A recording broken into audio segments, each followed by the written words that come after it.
It's time to build a launcher. Here's what you'll need. One base, 2 plastic sticks, 1 protractor, 1 paper clip,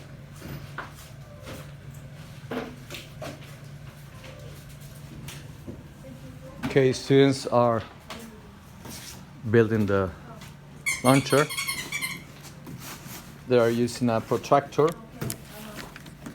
that they got from their books, and they have to launch the dock using clips and the launcher here, the base of the launcher, and everyone is using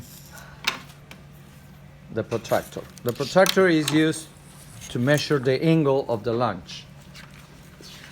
So every student is working here with their protractors to build the launcher.